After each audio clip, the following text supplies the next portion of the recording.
Welcome to Radical AI, a podcast about radical ideas, radical people, and radical stories at the intersection of ethics and artificial intelligence. We are your hosts, Dylan and Jess.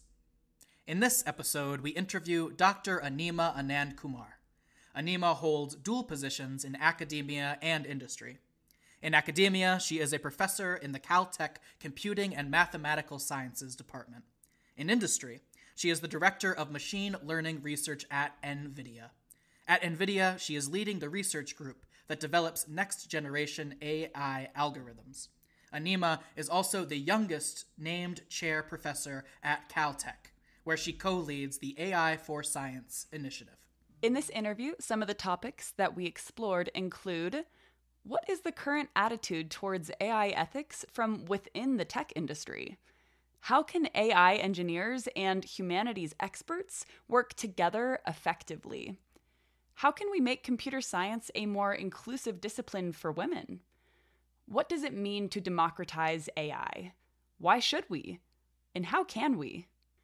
It was an absolute pleasure to be able to have Anima on this show for many reasons, but one of the main reasons, at least for me personally, being a woman in technology and coming from a computer science background, is just how much of a trailblazer Anima has been for so many women, and especially women of color, in this technological computer science, machine learning space. And so the ability for us to not only have Anima on the show, but to hear her personal story and her family's history and the reasons and motivation for why she does what she does and the amazing work that she does was just a real gift for Dylan and I. So for that reason and many more, we are so excited to share this interview with Dr. Anima Anandkumar with all of you. Hi, Anima. Welcome to the show. Thank you so much for coming on today. Thanks a lot, Jess. I've been following your podcast, and it's an honor to be on this. Thank you. Why don't we just get started today by talking a little bit about you as a person before we talk about you as a researcher. So could you start off by telling us a bit about what motivates you in life to do the work that you do? Yeah, that's always right at the core of every person, right? What motivates them is what leads to everything else in the world. And for me, it's the curiosity. I've always been a curious person. I've always wanted to learn more, keep learning, keep growing. And yeah, when it comes to math and science, the order and structure that it provides for the universe around us and how, it gives me more meaning to my life around. And to do good for humanity through maths and sciences, that's what has always motivated me. And to be now in the midst of all this AI progress has been a wonderful journey. Were you always interested in these topics, like as a child, or is this something that has kind of been in process over a lot of time? Yeah, I've always been drawn to math and sciences ever since I can remember. I remember as a kid always fascinated with puzzles, with math problems. And I would go to my mom every day to give me new puzzles, and even my grandmother. So the women in my family have been mathematically amazing. My mom was one of the first female engineers in the community. And in fact, she went on a hunger strike to get into engineering because there was a lot of traditional norms, and people were worried about her marriability if she became an engineer. And so she encountered all that and overcame it. And for me, that's always been an inspiration to further, have more women in engineering and sciences. And so that's been my childhood experience has certainly shaped me to who I am today. Wow. Could you maybe unpack that a little bit in terms of like unmarriability and like a woman being an engineer, and if that's impacted you and influenced you in your life before? Yeah, certainly. I mean, this was many years ago, This was the previous generation, and my mom hails from a traditional community, and At that time, the worry was if a woman was very qualified, then, who would marry her? And honestly, that's still there today, right? It's just in a different form, in a different extent, maybe. So my grandparents were mostly concerned about her. So it was coming from a place of concern that, what would happen to their daughter if she became an engineer and couldn't find a husband. I get overwhelmed when I look at your resume because I look at it and I'm just like, oh my God, this person has done so much and is doing so much. And even in preparation for this interview and thinking about kind of what we want to cover, because there are so many different options. And I'm wondering, as we get into kind of that line, the through line between your personal work and then your family life and then this work that you're doing out in the world, if you have something on your heart right now or a project that kind of is situating yourself right now that you're really just like feeling energy around that you'd like to chat about. Yeah, and for me, I'm very passionate about how AI is having an impact in this world today, right? Both the good and the bad. And I know in this podcast, there's been a lot of coverage around what are the ethics around AI? What about AI bias? How do we harness AI for good, AI for social good, AI for sciences? So it's really now almost a moment of truth for AI, right? Because, there's been excitement, maybe there's even hype over the last few years, but now it's like, okay, what can AI actually do?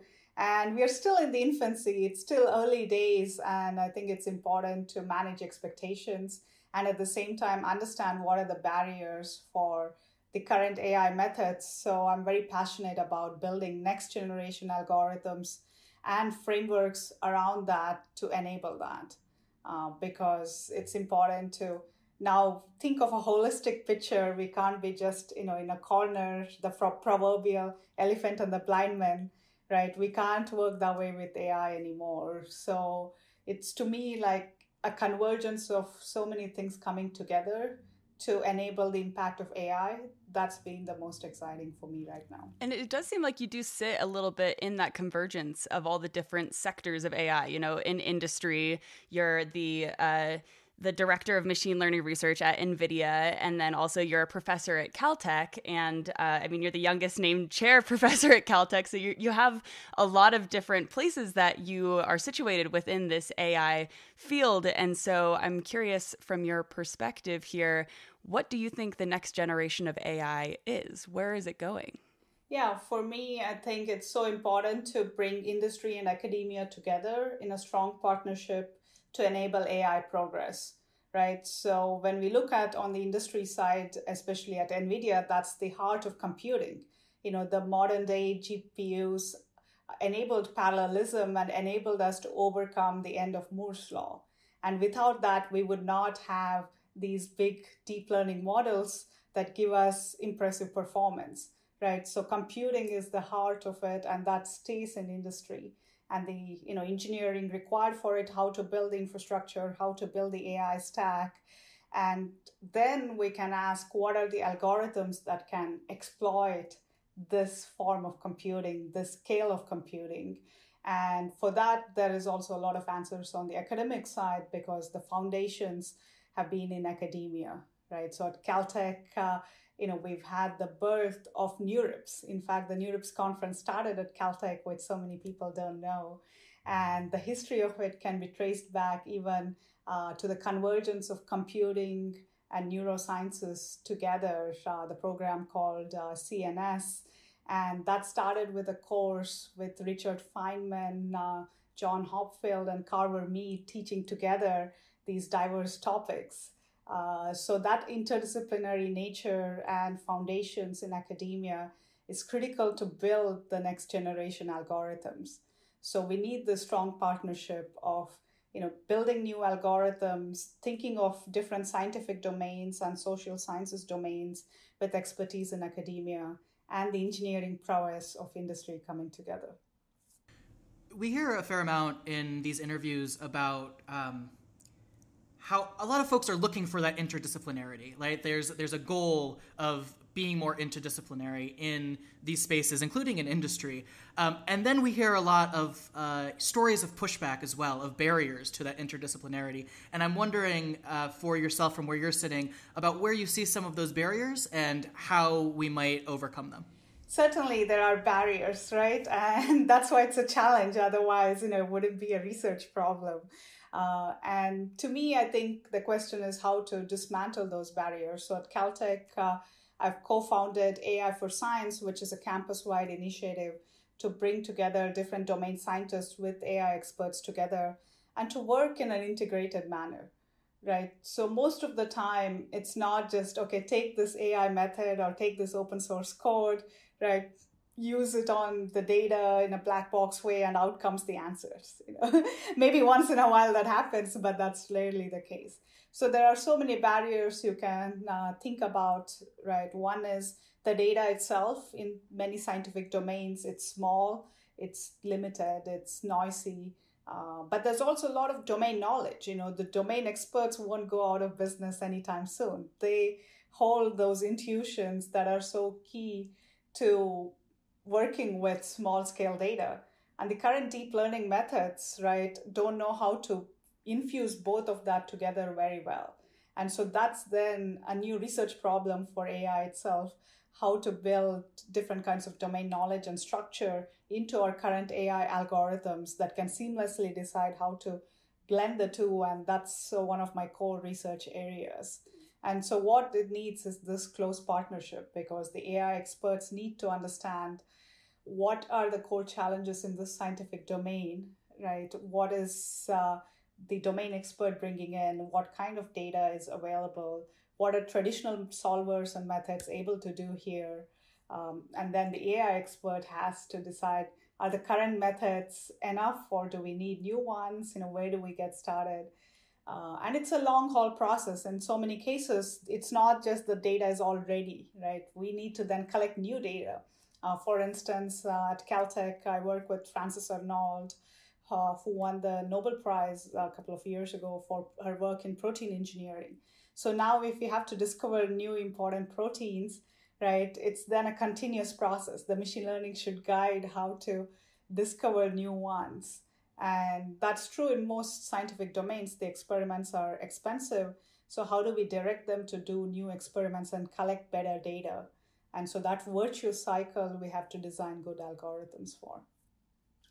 So when I think of scientist, I tend to think of, the biologist or the chemist or the engineer. And it's not as often that I think of like a social scientist or someone who's in the humanities. And so I'm wondering if in your AI for Science initiative or organization or whatever the verbiage is there, are you also including social scientists and people who are a part of the humanities in that group? And if you aren't, why not? But if you are, how does that collaboration work? Because AI is pretty far removed from a lot of what social scientists are learning, and social science is unfortunately super far removed from what a lot of computer scientists learn. So how do they actually work together and speak the same language on some of these projects? Yeah, in my experience, actually, that's worked wonderfully well. So indeed, at Caltech, we include humanities and social sciences when I say AI for Sciences. Maybe the Caltech is a special case because there is a small community and everybody is mathematically minded to some extent and want to collaborate and want to use AI, right? So that openness helps a lot. And so I've been working with Professor Michael Alvarez from the Social Sciences division, looking into all kinds of issues on social media. For instance, the Me Too movement. We've been studying how the movement started, how it evolved, what were the counter movements, how do the conversations look like, what are the topics being discussed, can we control trolling on social media? So it's been very fascinating to hear their perspective in terms of how they go about framing the problem, right? So what are the questions they want to ask when it comes to the Me Too movement? And so that gives me a different perspective than for me as a computer scientist. I'm always very quantitative, and we need to be quantitative, but also make sure we ask the right questions and look at the social implications of that. And so that's been an ongoing collaboration that I'm very excited about. Recently, we were on the line with our colleague, Dr. Jen Wortman-Vaughn over at Microsoft Research, and we were talking about the distinction between some of these languages of responsible AI versus AI ethics. And originally, we had started this podcast in trying to probe and interrogate AI ethics, which has just evolved even in the months that we've been doing this podcast, that term, and responsible AI as well. And I'm curious for you of where you're sitting, again, between industry and the academy and in so many different perspectives, how you think about those topics, and in terms of your identity as a computer scientist, how you go about thinking about ethics in general. Indeed. I'm so hopeful over the developments over the last even year or last few months, right, in terms of the increased awareness around AI ethics and the importance of it. I think for a lot of computer scientists, it's this notion of don't ask, don't tell, right? So I'm not responsible for this. I just want to think about math, leave me alone. And, there is still, we have to counter that. I think a lot of it comes from, you can trace back to the lack of liberal and humanistic education, even all the way in college. So, we only focus on technical education that's built on a military style regime, right? So that doesn't always encourage this kind of thinking about the impact on society and on humanity. And sometimes that's overwhelming. I mean, to think that if I design something that can adversely affect people's lives, many people want to avoid a harsh truth like that. And that's why I think it's so important for researchers who have been outspoken on this to continue on this, because I think in the long run, there'll be more people on board, and we're already seeing that change. People are now talking about it. For instance, new RIPS now requires a broader impact statement, right? So even the process of writing that, now the researchers are forced to confront what could be the impacts. And, for AI as an algorithm, right, that's like, that by itself cannot be good or bad, because that's just math, right? But the problem is the societal context in which it's deployed and who has the power to use them, and what happens if there are wrong answers given by AI, who's in charge of handling that. I think that's that broader context that so many engineers are disconnected from. And that's why we have to reach out to policymakers, we have to reach out to politicians, we have to reach out to the general public. And the awareness of what AI can and cannot do is so important. And that's been increasing over the last few years now. So with your experience working with AI and machine learning in industry especially, do you think that the people that you work with who are working on AI tools and are specifically from that computer science and engineering perspective, do you see that they are asking questions about societal impact and the unintended consequences of their technologies and their code? Or do you think that's something that is typically quieted and hushed, and like you were saying before, don't ask, don't tell, and it's kind of like this weird stigma? What are you seeing in your circles? I mean, there has been a change for sure, right? Earlier, there was just not even in the realm of conversation, and especially, if like a minority person like me, right, didn't even feel always comfortable bringing it up, because otherwise I'm the only one talking about it and there's no response and it's just a quiet room.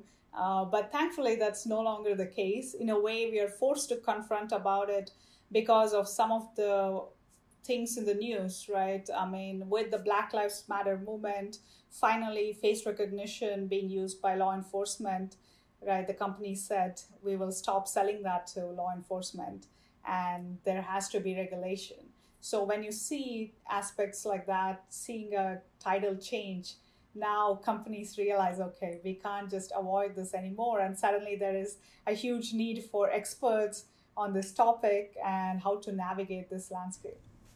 I'm curious if you'd be willing to say more about your experience, because I know you mentioned at the beginning of the interview as well, your experience as a woman in this space, and then also your experience as a minority person in this space in other identities as well.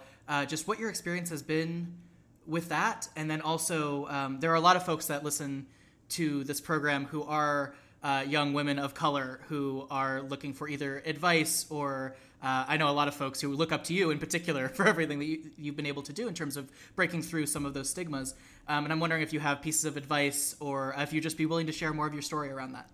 Yeah, absolutely. And, I'm proud to be a woman of color in AI, in computer science, and be able to hopefully have more of us, more minorities, more people of color in these communities, and that's badly needed. And I was lucky, I grew up in a family where my mom, being an engineer, she encouraged me to look into maths and sciences in early childhood, and I loved it. So that became a greatly synergistic experience for me. And even all through, I went to engineering college, the IITs in India, where there are so few women. So in many of the classes, I was the only woman. And, at that point, I guess, it started hitting me, oh, this is so odd, right? And all the attention is on me many times. If I skip a class, suddenly the professor is like, where were you, right? So it's a very different experience than a typical male in going through engineering. And, and that's propagated. So, there's not many women and women of color in many places I go to. And I would like to change that. And for me, I think the important thing is to look for allies, look for mentors, look for people who are open and willing to hear my experiences, right? And how I'm feeling in such a room. And I think that's awareness has also greatly changed in the last few years, because before that, in fact, I almost tried to hide away that identity, right? I never wanted to talk about my experiences as a woman. I didn't want to be seen in a women-specific event. I skipped all of them because I was just too worried about being put in a box and being branded in a certain way. But now I own that, and I see so many other women owning that, and I think that's been a very welcome change. I think I can speak for both Dylan and I when I say this, but I'll say, especially from my perspective, being a woman in tech, I really do look up to the efforts that you've made, Anima, in trying to build this inclusivity and making computer science be incredibly inclusive to women. And one of those actions that you've done that really stuck out to me was when you fought for the renaming of the NeurIPS conference. And I was wondering if maybe for our listeners, you can explain the story of what motivated you to do that, what went down during it and after it, and your feelings about all of that now. Yeah, that was an eye-opener. I never expected, opening that Pandora's box going in, because to me, it was so simple. You don't call a conference NIPS, right? It's juvenile, it's just silly. But before deep learning just took off, I wasn't too bothered about it personally myself either, because it was a small community. I felt mostly comfortable, right? Even though I was new to the community when I started my faculty career, people welcome me. And when it is 300 or 400 people, it feels intimate and good. So it wasn't an issue back then, but it became a huge issue when all this tech bro culture started coming into the community. The community explodes. There's a lot of money coming in. And so there are parties that involve women scantily clad, rappers, that involve unlimited alcohol, that involve all kinds of really bad elements, right? So it's just very unwelcoming for women in the community. And that's when I think the naming became a huge issue. In fact, one of the hedge funds wanted to gain notoriety, and so they printed a T-shirt about a joke on NIPS and started distributing it in the conference. So you can see how now the name is center stage, and we can't ignore this. But there was I was surprised at the extent of pushback, because first they did a survey and they did it in such a poor way, because they said, oh, the majority don't care about this. Of course, the majority are men and it doesn't affect them. They may just have a laugh and say, this is silly. Why are we wasting our time? Right. And so that survey even showed how the voices of minorities and women are just, right, no one cares. And that's when it was important to rally around this. So on Twitter, when I saw, that the other women are getting ignored and nothing's being done, this is it, the decision is made, I'm like, no, you cannot just do this. And so after I started tweeting, so many others joined. And in fact, we wrote a paper together based on our conversation in Twitter, with Elena Fertig, Daniela Witten, and Jeff Dean. So it was a lot of allies and supporters, which was great. But, it's always those few bad apples, right, in social media that make life very difficult. So the trolling, I was just shocked to the extent of trolling that occurred personally for me. And a lot of it moved from Twitter to Reddit, and the Reddit threads kept getting very long, right? The moderation was a joke. I mean, they kept making all kinds of jokes about, my looks, my sexuality, everything. It was just nasty to read that. I even got gun threats. Other women who tried to challenge that got threatened. And so this is when I realized, oh my God, this can become dangerous very quickly. And I can now see how public figures who are women have such a difficult life online. And that experience taught me a lot on how to better manage my presence online, how to block people, how to mute them. I think all those controls now were essential, and how also over time to get more allies. So once I got a lot more allies, then they would take the conversation forward, right? So it wasn't overwhelming for me. So I learned a lot about the importance of social media, because without that, we wouldn't have the community of allies. Without that, we wouldn't have the awareness. But also the downside of it, that, I felt in danger, other women felt threatened, and it was just mentally and emotionally a very challenging experience.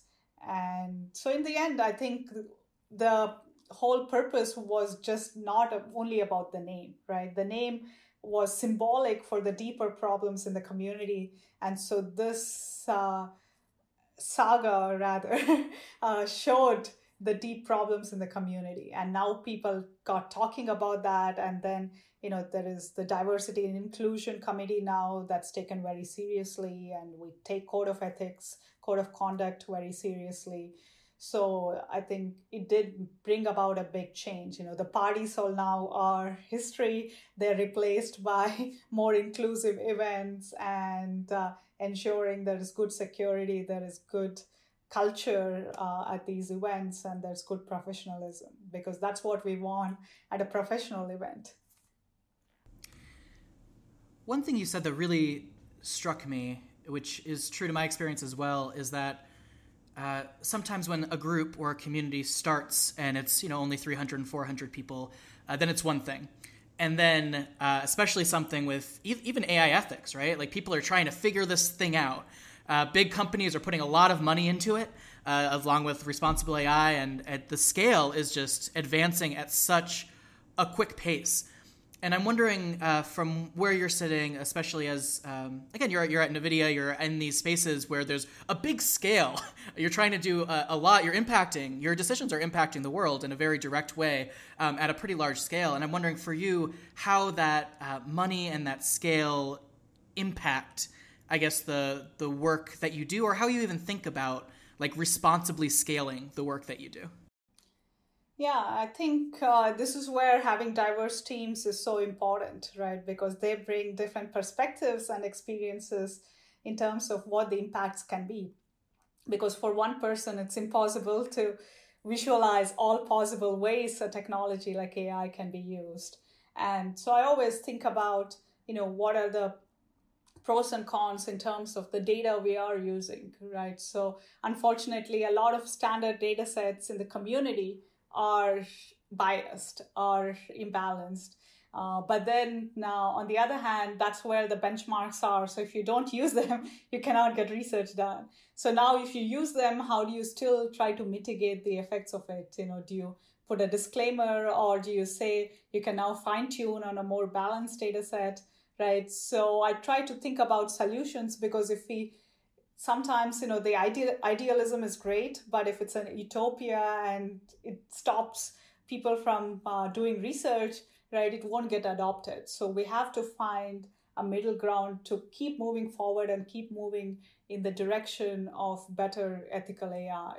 And so that's why I also think about the incentive mechanisms in the community, right? Like if researchers are incentivized to keep using imbalanced data set, keep releasing models that are biased, and then companies are incentivized to just use them and make money, right, the problem isn't solved. So we need to also think about how to build the right incentives, either through regulation, either through public awareness, right? The PR angle, like, if companies releasing biased AI, then there's a lot of bad PR, and that we've seen in the context of face recognition.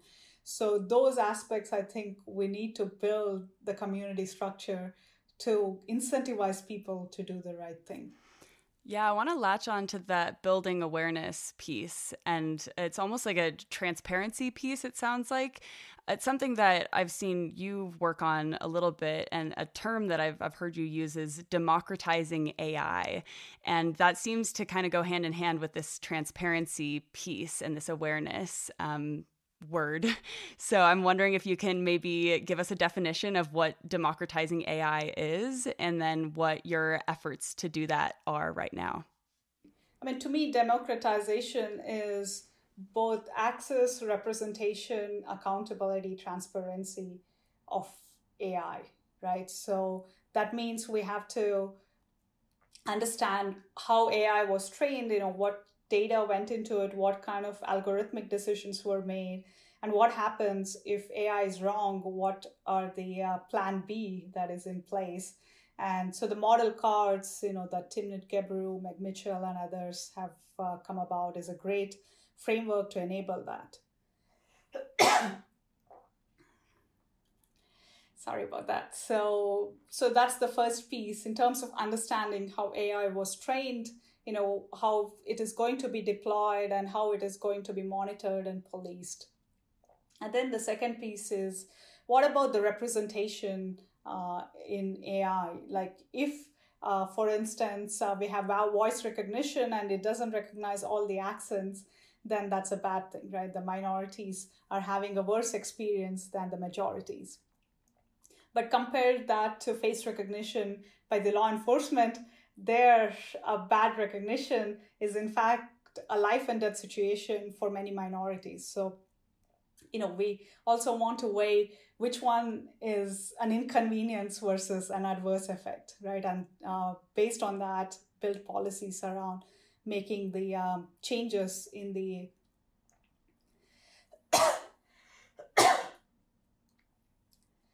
Okay, I can go again. Sorry, something's in my throat. No worries.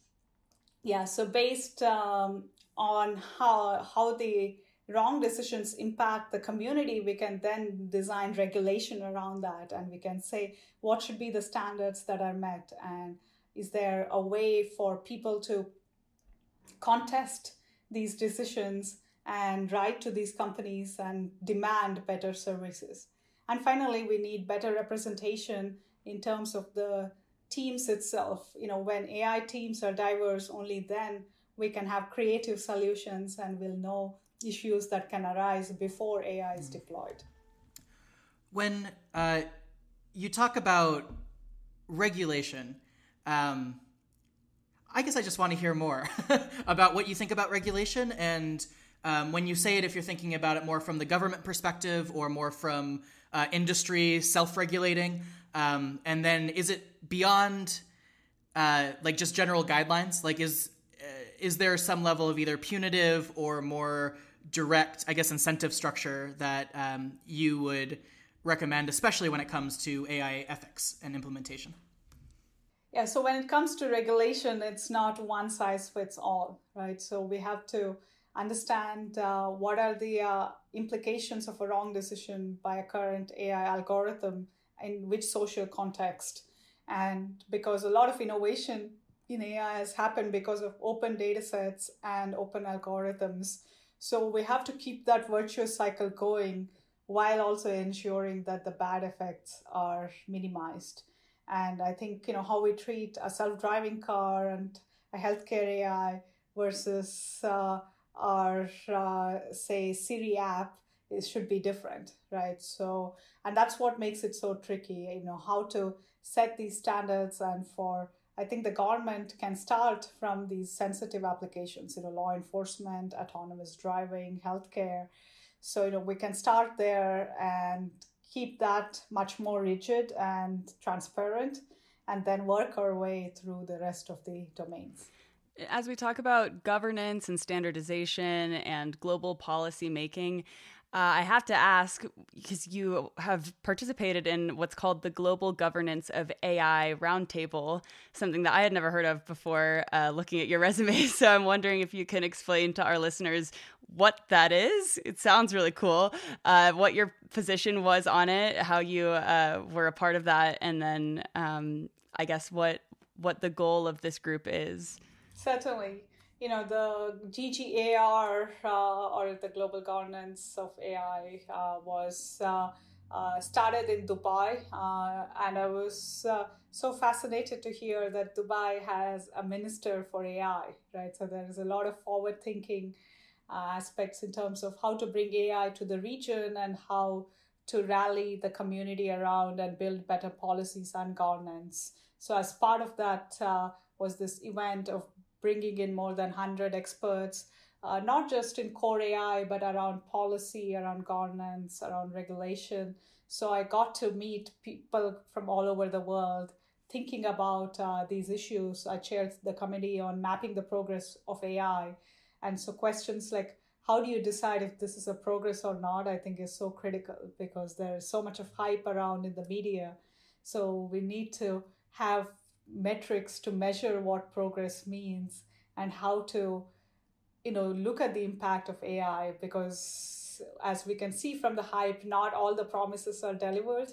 But as AI experts, we knew that wouldn't be feasible anyway, right? So how to set the correct expectations and especially make policymakers aware of the limitations of AI, right? Because a policymaker could say, oh, I want an AI that's completely transparent, private, every kind of checklist. And then computer scientists will be like, no way.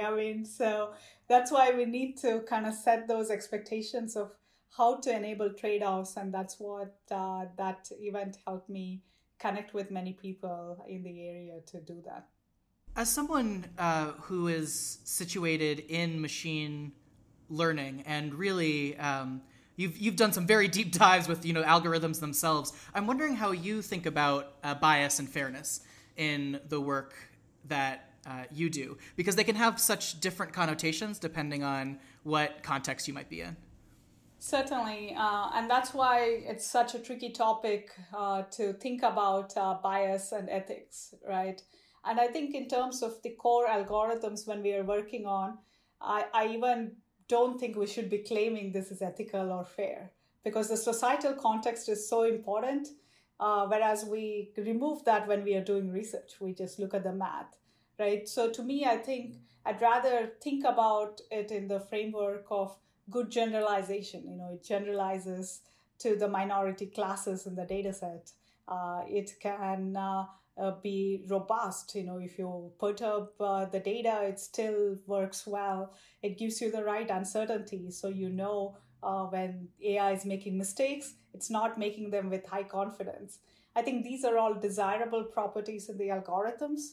And so once we build such robust and generalizable algorithms, then it's really up to the policymakers and everyone else to ensure that it's used in the right context and trained on the right data. So I asked this question understanding that you might not be able to answer it because of the way that large tech companies work, but I'm wondering, maybe even not just with NVIDIA, but with your experience working with machine learning algorithms for so long, do you have a specific example that comes to mind of a model you were creating, a data set you were using, or something that you were making that was with machine learning or AI where you realized, oh, this might be bad, or this might be biased, this might be unfair, this might be unethical, and if that happened, what you what you did to go about trying to remedy some of that. Yeah, so, I think I can now talk about my experience in Amazon, where I worked before I came to NVIDIA. And there, I think, that was right 3 years ago or so. So back then, there was even less awareness about AI fairness, and the topic was even just beginning to come up in conferences.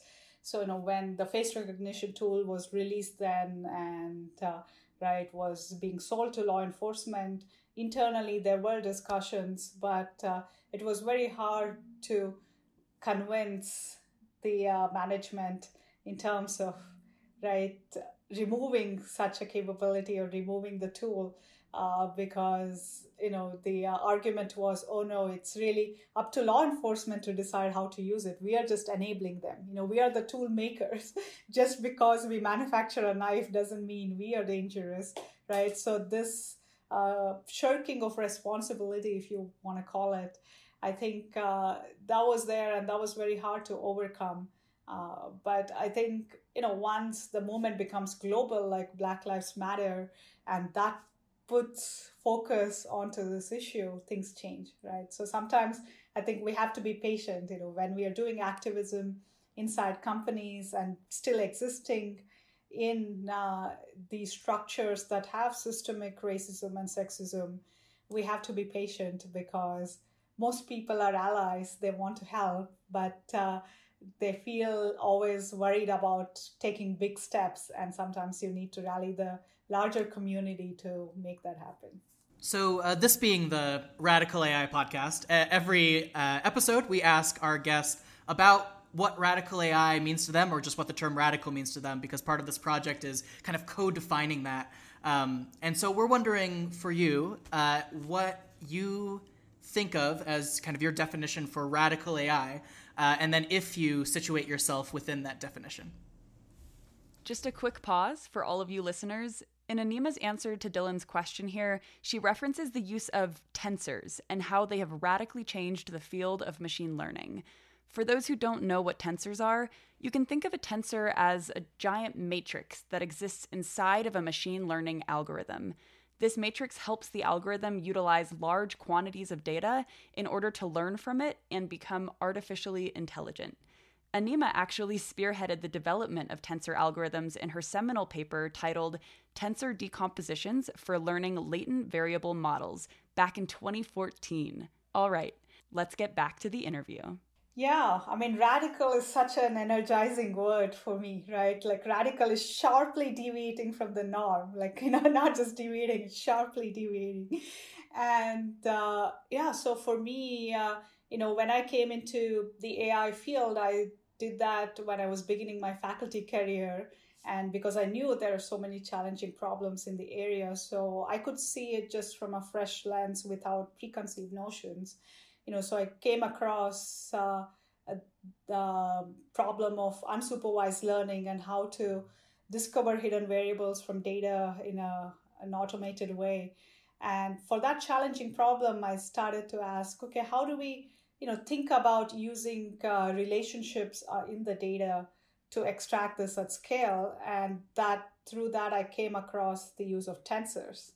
I had maybe looked at tensors before in my quantum mechanics class, never thought about it much. And so this connection of thinking about correlations in data and the use of tensors was, to me, very radical. And at that time, machine learning didn't have the use of tensors at all. Now we have TensorFlow, tensor cores, everything is a data tensor, right? So there is more awareness of what tensors can do for machine learning. But to me, it was really exciting to be in that radical place to introduce tensors to machine learning.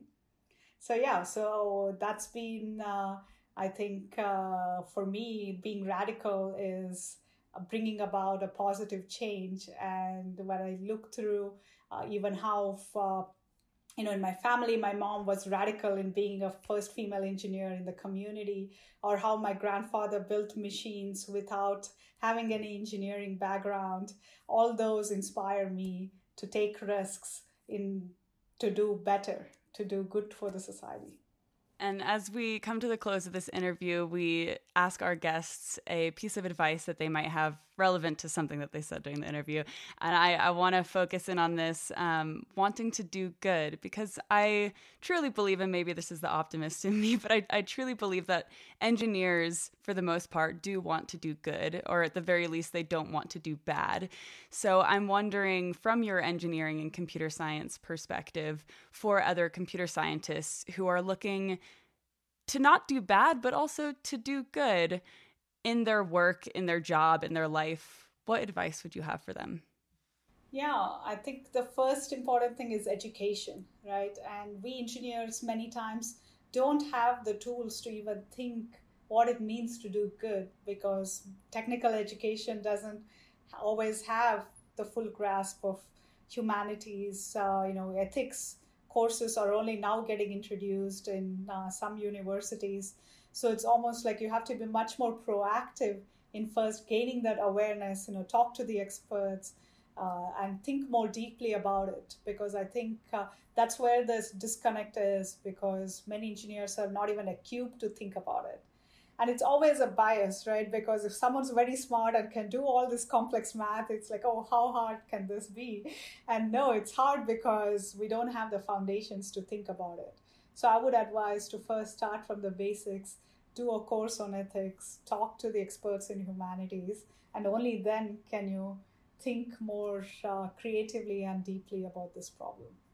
So where Jess and I are situated as PhD students, Jess is in information science and I'm in religious studies. So we have the humanities and computer science and kind of talking. And one of the series of research projects that we're working on is on computer science education, which you've spoken to a few times in this interview. And I'm wondering if you, because you're also situated in that education space, about what do we do? Because they're, even from the humanities, like I'm very siloed in learning particular things, but I'm not learning some of these computer science things, but I have an ethical perspective that I could possibly bring to those conversations. And computer scientists obviously have a lot to bring to those conversations, but don't necessarily get that ethics training or the moral philosophy training that might be beneficial for building technologies down the line. And I'm wondering if you have thoughts on, like, what do we do about that? And I think that's where Caltech, being a small place, has helped a lot because, for instance, Frederick Eberhardt in philosophy, he works on causal inference. He's teaching the course on ethics for AI. And there's a lot of conversation with computer scientists. Many computer scientists take that course, talk to him. So I think you need bridges like that who can speak to both communities and have common language. So I still believe, I think some mathematical grounding in humanities is important to have that conversation started. And similarly for computer scientists to, have that foundation in humanities. So we need to meet in the middle. Well, Anima, thank you so much for sharing all of your work with us. And for our listeners who want to engage more deeply with your work, or maybe get in touch with you, maybe even prospective PhD students, what is the best way for them to do that? Well, I'm on social media, Twitter, for instance, and they can also reach out to me through my website. Great. And we'll include all those links in the show notes as well. Thank you so much for coming on, Anima. It's really been a pleasure. Thanks a lot, Jacintil, and what you're doing is amazing. It's great to increase public awareness, and it's radical. Thank you.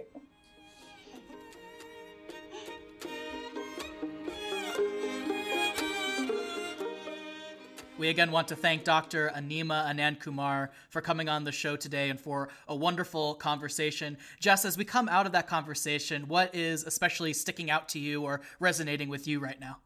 Well, I think the first thing on my mind is everything that Anima was talking about in terms of the stigma that engineers have against ethics. And that is such a big statement. So maybe I should backstep for a second before I just say something that's such a bold claim like that. But I think especially in my experience, coming from a computer science background and getting my undergraduate degree in computer science, I know exactly what Anima is talking about here, and I've experienced this firsthand. So maybe I do have the right to say such a bold statement, although I shouldn't generalize it to all engineers. But I do think that in the field of engineering, there is this stigma against the word ethics. And we talked about this with Jen Wortman-Bond a little bit in our recent episode with her too. What is the problem with the word ethics? And what is the problem with the idea and the concept and the topic of ethics when it comes to engineering problems? I know for me personally, I have quite a few friends in engineering where every single time I bring up, oh, what are the social consequences of this algorithm? What about AI and machine learning changing society? They just roll their eyes and groan and say like, oh, here's Jess again talking about AI ethics. Okay, here we go.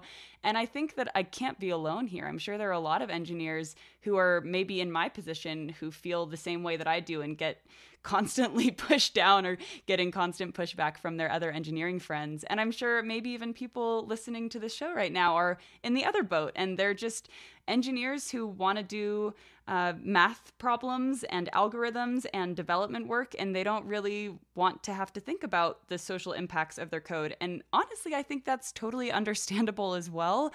I have quite a few friends who are in that position, and so I don't think there's necessarily anything wrong with just wanting to be a computer scientist and not a social scientist.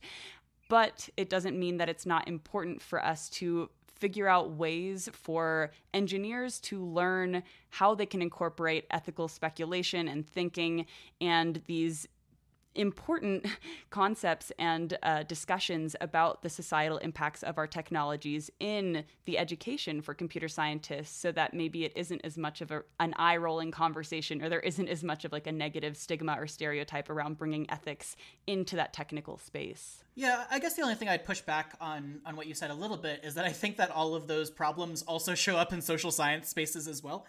So one thing that I'm thinking about, like I just don't want to idealize my own, field of social science or of the humanities as like not taking the easy way out in the same way that we might be like assuming or accusing or whatever folks in STEM of doing. So I'm thinking, here's what I'm thinking basically, is that people, as Anima said, like to avoid hard things. Hard things are by definition hard and difficult, and if things are difficult, we might not necessarily want to do them, especially if it's not like in our faces. And this is something that like when I used to serve as a minister, something I learned time and time again of people like, there are certain things people just don't want to deal with. People don't want to deal with death. People don't want to deal with privilege. People don't want to deal with the hard, realities of life. It's much easier to just kind of be in a space in which we all think we're doing good for the world and we don't have to examine or look in the mirror or whatever. And I think that engineers have they're in a very particular place right now because of the certain powers and privileges that they might have in terms of designing technology. But I think all of us, especially if we're in a comfortable or privileged position, it's really hard to get out of that privileged position and say, oh no, I actually want to look at the hard thing. Like, oh, there's this hard thing out there. That's what I want to spend my time doing. Like, I get it even as a social scientist. Like, if there's a problem out there, if there's like an easier way to solve that problem or a more efficient way, or even coming from like, an engineering family, it's like, I love solving puzzles, right? Like I love having an answer and I can claim it's the answer. And I think it's really hard for all of us to really throw ourselves into, no, actually, maybe we should look at the hard things. Like maybe we should throw ourselves into asking the hard questions as opposed to avoiding the hard things. I think it's like a very human response and interaction that maybe it's easier to, especially because of the real potential harms that engineers can cause in designing technology. But I think it's let's say it's a case study for how we all deal with that tension of not necessarily wanting to ask those hard questions or look at those hard things or the impacts that we're causing based on wherever we're situated in this technological system. Yeah, that's actually a really good point. I hadn't thought about that too much. Maybe it's less so something that is the fault of the engineers, and it's more so just a part of the human condition that we really don't like ambiguity when it comes to solving problems. And I can definitely see that. Which is not an excuse, right? It's not an excuse for us to not ask the hard questions. It's just a part of the description of it. Definitely. Yeah. And I think the natural progression here is saying, well, okay, so we have this ambiguity. There are no best solutions to some of these problems that exist in society and that are perpetuated by technology. So what do we do with it? And I really appreciated Anima's advice here. And this is probably coming from a biased place for both you and I, Dylan, because this is something we're actively researching, but her call towards education and awareness building in the field of technology, and I guess I should say maybe the discipline of technology, and incorporating ethics and humanities into that discipline in a way that is approachable and understandable, and maybe not quite so fear-mongering or scary for those who weren't looking to get into that in the first place. Yeah, it's kind of cool for me. So folks who are listening to this when it comes out live, it's cool to listen to this and to our previous episode with Dr. Jen Wertman-Vaughn, as Jess referenced earlier, as coming out in kind of back-to-back weeks, because there are certain themes that have gone through both of them, including this question of avoiding hard things and education, what we do with education, and then also this concept of language. So I really appreciated Anima's insight here into the change of the NIPS conference into NeurIPS conference and what needed to happen behind the scenes in order to make that happen. And behind all of that is like this assertion, or maybe this battleground of, to what degree does language matter, right? To what degree does what we call things matter? And obviously, again, maybe not obviously, but I think just both in you and I come on the side of, well, no, actually what we call things signifies some meaning of some kind, and therefore it matters to a large degree what we call things. Like even when we call this podcast the Radical AI Podcast, we're signifying something and we're not signifying other things by the language that we're choosing. But that was just such a great case study for me, and a great reminder for even when we're unintentionally naming things in our field, or naming new technologies, or even naming robots, right? That we are making some sort of claims about purpose and meaning. And some of the negative consequences that we don't even think about are, some of us don't always think about, I guess, are whether those naming conventions are creating welcoming spaces or harmful spaces to folks in our community. Totally. I even saw this on Twitter the other day. I wish I remembered which scholar it was who said this, but they were asking if instead of us using the language for a double-blind study, instead of calling it that, to call it a mutually anonymous study, just because that language of the double-blind study is not promoting inclusivity. And so I think you're totally right. We've talked this to death probably on our show at this point. Language matters, narratives matter, definitions matter, and the way that we tell the stories around all of those decisions, they matter. Right. Well, and there's a reason why we talk it to death on this show, because it matters, right? Like this, it's real. I mean, we're going to keep talking about it, and people are going to keep talking about it until it stops mattering, because it does to such a large degree, because it frames conversations that we don't even realize that we're framing. And again, that's why one of our rallying cries is that stories matter and language matters. Yeah, so you can definitely expect to hear more conversations about why storytelling matters, why language matters, why narratives matter, why definitions matter, and why all these things matter from Dylan and I. But for now, we are out of time, so we'll have to cut the conversation there. For more information on today's show, please visit the episode page at radicalai.org. If you enjoyed this episode, we invite you to subscribe, rate, and review the show on iTunes or your favorite podcatcher. Make sure to stay tuned for new episodes every Wednesday, and join our conversation on Twitter at RadicalAIPod. And as always, stay radical.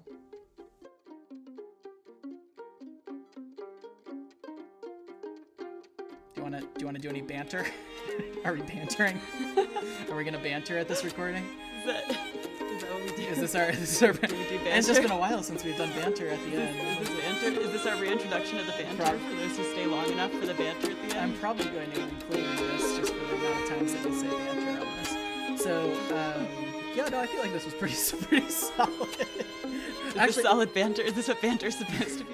Honestly, I could probably talk about some of the stuff we were just talking about in this outro for much longer. We should pick this stuff up at some point again. But yeah, no, that was a great conversation with Anima, I think. Well, Dylan, stay on the line. Let's keep talking about why storytelling and language matters. I'm not done. Yeah, but we're out of time.